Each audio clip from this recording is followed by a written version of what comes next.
Welcome viewers. उम्मीद है आप सब लोग ठीक होंगे। सर्दियों का बाकायदा आगाज़ हो चुका है। अभी एक दो दिन पहले जो बारिश हुई है, उस बारिश के बाद आपको पता है कि सर्दियां जो हैं अब उनकी आमद है। टेम्परेचर जो है हाई टेम्परेचर वो 30 सेल्सियस से नीचे आ चुका है। तो जब भी टेम्परेचर आपका 30 सेल्सियस से नीचे आ जाए तो ये आपका मौसम शुरू हो जाता है सर्दियों की सभी सब्जियाँ उगाने के लिए। तो सर्दियों की जो पहली सब्जियां हैं उसमें हमारे पास अभी सबसे पहले आज के दिन में जो हमारे लिए जो हमने जहाँ से शुरू करना है वो हमारे पास है ये लहसुन। तो लहसुन, गार्लिक, ये इसके जोए होते हैं और इसको भी बल्ब के साथ उगाया जाता है। ये इसकी जो नीचे इसकी रूट्स होती हैं इनको बल्ब कहते हैं। जैसे और बहुत सारे डिफरेंट प्लांट्स हैं उनके बल्ब होते हैं, तो इसके साथ इसको उगाया जाता है। वैसे इसका मौसम जो है अगर आप महीनों के हिसाब से देखें तो इसका मौसम अक्टूबर में, एंड अक्टूबर में, मिड अक्टूबर में शुरू हो जाता है। लेकिन आपको मैंने आसान एक इसका तरीका बताया है कि जैसे अभी हर बंदे के हाथ में मोबाइल है और वो कनेक्टेड है इंटरनेट के साथ, तो आप टेम्परेचर पे नज़र रखिए। जब भी आपके एरिया में टेम्परेचर 30 सेल्सियस से नीचे जाना शुरू हो जाए तो फिर आप जो है वो इसको सर्दियों की सभी सब्जियां जो है उनको लगाने का, उनके बीजों को लगाने का, उनके बल्ब लगाने का मौसम जो है वो शुरू हो जाता है। तो इसको लगाने के लिए कोशिश आप ये कीजिएगा कि जो भी आप इसके लिए जो लहसुन चुन रहे हैं ना, वो जो बीज आप सेलेक्ट कर रहे हैं सीड, वो थोड़ा सा सेहतमंद होना चाहिए, थोड़ा मोटा होना चाहिए, ताकि जब ये उगे तो फिर आपको जो है वो इसके साथ कोई प्रॉब्लम ना हो और इसकी एक अच्छा सेहतमंद और हेल्दी लहसुन जो है वो इसका ग्रो करे। गमलों में, पॉट्स में, क्यारी में, ज़मीन में, किसी भी जगह पे इसको आसानी से उगाया जा सकता है। और इसको उगाने के लिए भी एक बड़ा ज़बरदस्त टिप है मेरे पास, वो मैं आपको देता हूँ। सर्दियों की और कौन कौन सी ऐसी सब्जियां हैं जिनको आप उगाना चाहते हैं, जिनको आप उगा रहे हैं, तो वो भी आप हमारे साथ कमेंट में ज़रूर शेयर कीजिएगा। किसी सब्ज़ी के बारे में जानना चाहें तो अपनी राय ज़रूर दीजिएगा। अपनी राय दे दिया कीजिए। आपके साथ कनेक्टेड रह के आप लोगों के फीडबैक के साथ बहुत अच्छा लगता है। और मेरी कोशिश भी यही होती है कि फ़र्दन आप में से जो कोई भी, जिसका भी कोई सवाल हो, कोई अप्रिसिएशन हो, तो हम उनको जो है वो फ़र्दन आपको रिप्लाई भी देते रहें। तो ये व्यूवर्स देखें, ये अच्छा सेहतमंद एक जो है ना, ये इसके जो बल्ब्स हैं ये मैंने यहाँ से निकाले हैं। और इसको उगाने के लिए अभी मेरे पास तो चूँकि क्यारी में फ़िलहाल स्पेस अवेलेबल नहीं है, तो मैं इसको जो है ना वो एक बड़ी घर में रूटीन में जो है ना, एक जो हमारे ट्रैश में चीज़ें पड़ी होती हैं उसमें मैं उगाने का तरीका आपको मैं बताऊंगा। और इसमें काफ़ी सारी वो सब्जियां हैं जिनको आप उगा सकते हैं। इसके रूटिंग हार्मोन के बारे में आपको मैं बताऊंगा कि इसको हमने उसमें किस तरह से कैसे उगाना है। तो ये देखिए, ये मेरे पास क्या चीज़ है, ये देखिए, ये एक बास्केट है, सिंपल फ्रूट का क्रेट है जिसमें फ्रूट पैक होके आते हैं, प्लास्टिक का क्रेट है। और ये कोई बहुत ज़्यादा हाइट का नहीं है, थोड़ी सी इसकी हाइट है, इतनी सी। और इसको जो है वो मैंने इसके अंदर ये इसके अंदर मैंने लगाया है जो हमारे पास फैब्रिक के आते हैं आमतौर पे घर में इस्तेमाल होने वाले जो बैग्स होते हैं। तो इसमें हम आजकल जब जब बाज़ार जाते हैं तो इसमें से सामान वगैरह हम लेके आते हैं। तो इसको मैंने इसके अंदर जो है ना इसके साथ बांध दिया, ऊपर टाई कर दिया। आप चाहें आप इसे टाई ना भी करें, लेकिन टाई किया हुआ बेहतर इसलिए होता है कि जब भी कभी आपको इसको पॉट को मूव करना पड़े, कहीं पे इसको क्रेट को आगे पीछे करना पड़े, तो कहीं ये खींच ना जाए और खींचने से आपके जो पौधे हैं, जो छोटे प्लांट्स हैं, सीडलिंग्स हैं, वो डिस्टर्ब ना हो जाएं। तो इसके अंदर जो है वो ये मैंने 3 सुराख किए हैं, जैसे आपको नज़र आ रहे हैं यहाँ पे पानी के निकास के लिए। तो इसमें भी ये कपड़ा जो होता है ये वाला, ये नॉर्मल कपड़ा नहीं है, पॉलीप्रोपिलीन शायद इसको कहते हैं। तो ये जो है ना इसके अंदर से पानी का निकास उतना अच्छा नहीं होता, तो आपको ड्रेनेज के लिए इसमें होल करने पड़ेंगे ताकि किसी भी वजह से पानी इसके अंदर रुके नहीं। तो चलिए शुरू करते हैं। और इसमें अब हम जो है वो इसके अंदर मिट्टी जो है वो हम ऐड कर लेते हैं। नॉर्मल जो गार्डन सॉइल है वही हमने इसके अंदर शामिल करनी है, और बाद में थोड़ी बहुत कंपोस्ट जो है वो हम इसमें डाल लेंगे। तो इस तरह से ये मिट्टी हमने इसके अंदर डाल लेनी है। तो ये व्यूवर्स देखें, ये जो क्रेट है ना मेरे पास ये वाला, ये मुझे मिला है कोई 30 रुपए का मार्केट से। तो सब्ज़ी वाली दुकान जो होती है, सब्ज़ी वाली रेड़ियाँ होती हैं, उनके पास ये आम तौर पे मिल जाते हैं। अगर आपके पास गमले नहीं हैं, पॉट्स नहीं हैं, तो उसमें बड़ा आसान होता है कि आप फिर इसके साथ जो है वो इसमें पौधे इस तरीके से आप उगा सकते हैं। तो इन पौधों को मिट्टी की बहुत ज़्यादा ज़रूरत नहीं होती, 3 से 4 इंच जो मिट्टी है इसके लिए वो काफ़ी है।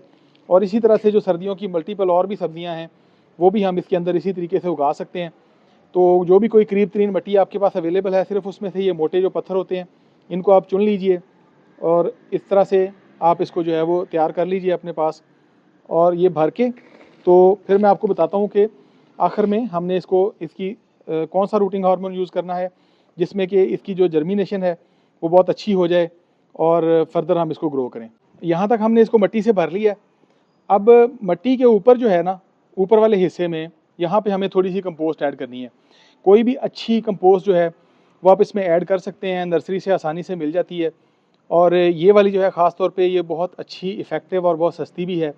तो ये इनका नंबर यहाँ पे कहीं दिया हुआ है, वकास साहब हैं बोटैनिक इंटरप्राइजेज़ वाले, बहुत अच्छे बंदे हैं। और इनके पास जो जो प्रोडक्ट इन्होंने बनाया ख़ास तौर पे ये मुझे बहुत ज़्यादा पसंद है। तो अगर आपको कभी ज़रूरत हो और आप मंगवाना चाहें तो ये डीसी के थ्रू भी भिजवा देते हैं।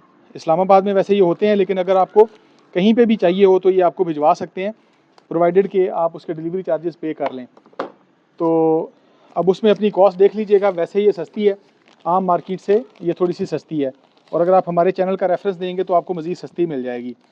लेकिन अगर आपको नहीं ये आप वहाँ से अवेल कर सकते तो आप अपनी करीब तरीन किसी भी नर्सरी से कोई भी अच्छी कंपोस्ट जो है, जो अच्छी तरह से बनी हुई हो और वेल डिकम्पोज हो चुकी हो, वो कंपोस्ट जो है ना वो आप मंगवा लीजिएगा अपने पास।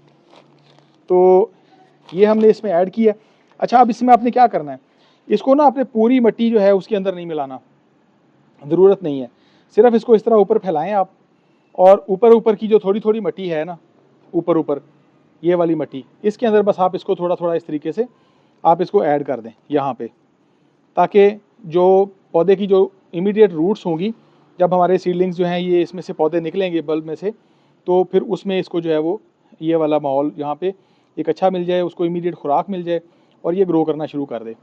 तो जब ये उगना शुरू हो जाएगा, अभी तकरीबन इसको 6 से 7 दिन लगेंगे इसको उगने में, और फिर इसकी जो ऊपर इसकी पत्ते इसके फूटते हैं, तो हमारी बहुत सारी ख़वातीन व्यूवर्स जो हैं वो जानती हैं कि वो जो पत्ते हैं वो कितने टेस्टी होते हैं, और उनको कच्चा आप तोड़ते हैं जब, तो आप उसको सालन में, आमलेट में, सब्ज़ी में, बहुत सारी चीज़ों में आप उसको यूज़ करते हैं, तो बहुत उसका ज़बरदस्त टेस्ट और उसका बड़ा एक फ्रेशनेस जो होती है वो आती है।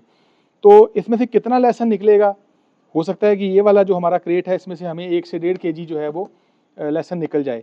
लेकिन अगर लहसुन आपको नहीं भी मिलता तो आपकी जो आपको पत्ते इसके मिल जाएंगे ना, जो फ्रेश पत्ते, और जो उनका टेस्ट होगा वो तो बहुत ही मज़े का होगा, बहुत ही कमाल का होगा। अच्छा, ये हमारा क्रेट रेडी हो गया। अभी आपको मैं ये बात बताऊं कि देखें यहाँ पे ना आपने इसको लगाना होता है, ये इसकी रूट साइड है, ये इसकी ऊपर की टिप है जहाँ से इसका पत्ता निकलेगा और इसका डंठल निकलेगा। तो इस साइड के ऊपर फंगस का अटैक होता है आम तौर पे। तो जितने भी किचन गार्डनर्स हैं जब वो इसे लगाते हैं तो उनके साथ यही प्रॉब्लम आम तौर पे पेश आती है कि इस पर फंगस का अटैक होता है, और ये जो हैं ये गल जाते हैं लहसुन के, और इसमें से पत्ते नहीं फूटते, और अगर कभी फूटें भी तो वो शायद इतने ज़्यादा वो नहीं होते, तंदुरुस्त नहीं होते। तो इसके लिए मेरे पास एक बड़ा ज़बरदस्त टिप है। एक तो इसकी जर्मिनेशन को बहुत बेहतर करता है, और दूसरा इसको फंगल के अटैक से रोकता है। तो कुछ लोग जो हैं वो फंजीसाइड भी यूज़ करते हैं, मैं फंजीसाइड रिकमेंड नहीं करता। जब आप अपने घर में उगा रहे हैं, एक ऑर्गेनिक चीज़ उगा रहे हैं, तो उस ऑर्गेनिक चीज़ के ऊपर अगर आपने फंजीसाइड लगाई, वो इसके अंदर पेनिट्रेट कर गई, तो जाहिर है कि वो इसके जो भी आगे पत्ते निकलेंगे, जो भी चीज़ें होंगी, तो उसमें वो जहर का इफेक्ट जो है वो जाएगा। तो जहर आपने इसमें नहीं लगाना। बहुत आसान तरीका है मेरे पास। ये देखें, ये 2 चीज़ें हैं, इनको पहचानिए ये क्या क्या चीज़ें हैं। ये जो है ये दालचीनी का पाउडर है, ये वाला, और ये हल्दी है। ये दोनों नॉर्मल आपके किचन की चीज़ें हैं, दालचीनी का पाउडर और हल्दी, ठीक है। और ये है मेरे पास एलोवेरा। एलोवेरा जो है ये बहुत अच्छा रूटिंग हार्मोन होता है, और ये जो है ये दोनों चीज़ें ये नेचुरल फंजीसाइड हैं, ये किसी भी फंगल के अटैक से इसको बचाती हैं। तो ये थोड़ा सा हम इसको काट लेते हैं पत्ते को यहाँ से, जितना हमें चाहिए, और इसमें से अभी हमने इसका जेल जो है वो हमने बाहर निकालना है इस तरीके से। ये देखें, ये पत्ता इसका जो है इसको हमने ऊपर से यहाँ से हमने हटा देना है, और ये नीचे रह गया हमारे पास जेल। और ये जेल जो है ना, इसको हमने इसी प्लेट में इसको हम साइड पे इसको निकाल लेते हैं इस तरीके से थोड़ा थोड़ा करके। और ये जो पेस्ट हमारे पास निकल जाएगा ना, जो जेल हमारे पास निकलेगा, इसको ज़रा क्लोज़ करके आपको दिखा भी देते हैं। ये देखें, ये इतना सारा जेल जो है ये हमारे पास निकल आया। तो इस जेल के साथ हमने इन दोनों चीज़ों को मिक्स करके तो इसका हमने पेस्ट बनाना है। तो ये देखें, ये दोनों चीज़ें जो हैं इनको हमने इसमें मिक्स करना है, और ये हमने इसका यहाँ पे इसका पेस्ट बनाना है इस तरीके से, इसको मिक्स करके अच्छे तरीके से। तो इसका ये पेस्ट बना लूँ, बना के फिर मैं आपको बताता हूँ कि इसे हमने कैसे लगाना है और कितने कितने डिस्टेंस पे लगाना है, ताकि ये अच्छा जर्मिनेट करे और उसके बाद ये अच्छे तरीके से ग्रो करे। हमारा रूटिंग हार्मोन जो है ये तैयार हो गया है। हल्दी और दालचीनी जो है उन दोनों को हमने एलोवेरा में मिक्स कर लिया है, थोड़ा सा पानी डाला था मैंने इसकी कंसिस्टेंसी को बेहतर करने के लिए, तो वो पानी भी इसके अंदर शामिल हो गया। तो ये अभी हमने अब समझ लीजिएगा कि इसका डिस्टेंस हमने कितना रखना है और इसको हमने लगाना किस तरह है। ये इसकी रूट साइड है, ये इसकी टिप है। रूट साइड जो है उसको आपने डिप करना है इसके अंदर, ताकि ये इसके साथ अच्छे से चिपक जाए। उसके बाद आप ये देखिए कि इसको हमने इस तरह इसको हमने इतना दबाना है कि ये इसकी जो टिप है वो तकरीबन ज़मीन के अंदर छुप जाए, इस तरीके से, ठीक है। और फिर आपने इसका जो डिस्टेंस है वो आप ये देखिए, ये रूट साइड, ये आपने लगाया इसके ऊपर रूटिंग हार्मोन, और ये आपने इसको इस तरह से यहाँ पे 2 से 2.5 इंच के फासले के ऊपर आपने इसे इस तरह प्रेस कर देना है। तो ये देखिए, ये नेक्स्ट है, तो ये इसको भी हमने इस तरह लगाया और 2 से 3 इंच के फासले के ऊपर हमने इसे इस तरह लगा दिया। अब ये देखें, इसका तकरीबन 1.5 इंच का फासला जो है वो साइडों से है, और इतना ही फासला जो है वो इनका आपस में है। तो इसके ऊपर जो है ना, ये फासला इसके लिए बेहतरीन होता है, जिसके ऊपर ये फर्दर ग्रो करता रहेगा। और जब ये इसका बल्ब बनेगा, और जब ये दोबारा से बन के जब ये इस तरह का जो है बनाएगा अपना, इस तरह का पूरा अपना ये बल्ब बनाएगा, तो इसके लिए 1.5 इंच इधर स्पेस इसके पास होगी, इतनी स्पेस इधर होगी, तो ये जब फैलेगा तो इसके लिए एक अच्छी स्पेस जो है वहाँ पे वो अवेलेबल होगी। तो इस तरीके से आप इसे लगाते जाइए। ये देखें, ये इस तरह लगाया और इतना इसको मैंने इसके अंदर दबा दिया। अभी मिट्टी इसके ऊपर मैं नहीं डाल रहा, वो एंड में आपको मैं बताऊंगा कि इसके ऊपर हमने कितनी मिट्टी डालनी है, ताकि ये फिर फर्दर अच्छे तरीके से ग्रो कर जाए और इसमें कोई प्रॉब्लम पेश ना आए।